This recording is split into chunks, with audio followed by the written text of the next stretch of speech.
Medical clowning is an activity for the socio-cultural rehabilitation of sick children in hospitals using the methods of art, game, and clown therapies.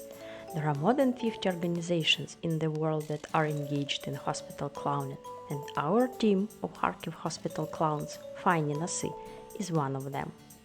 A hospital ward is a boring and dull place for a child, but everything is changing when their cheerful and bright friends with red noses come to them. The red nose is the main attribute of a hospital clown.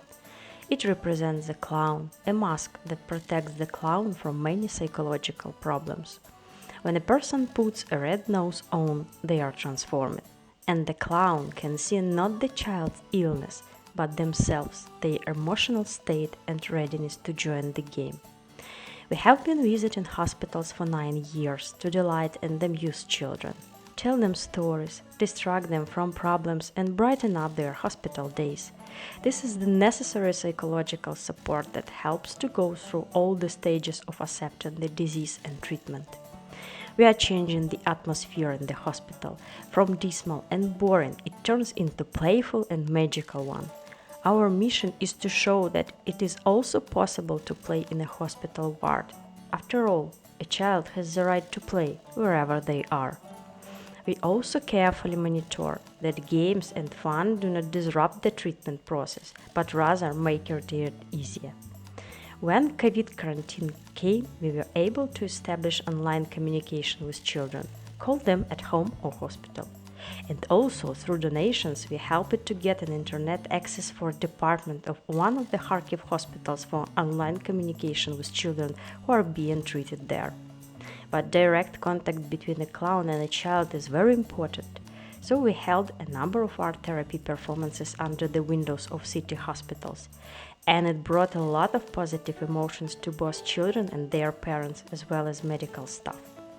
During the easing of quarantine, we resumed visits to hospitals, carefully monitoring our health and taking PLR tests before meeting with children.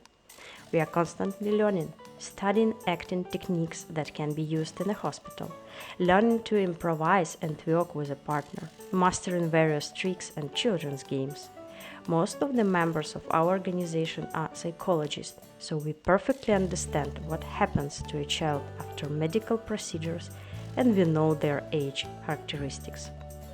To date, all members of our team have become displaced people. We, like many Ukrainians, had to re-equip our life, update props for work. Now we visit children whose families were forced to leave their homes and stay in Uzhgorod. We also continue to work with children online. We study intensively in order to have a resource for work, becoming better and stronger every day because we know that there is still a long struggle ahead. But we will do everything to continue to see smiles on the faces of children and their parents.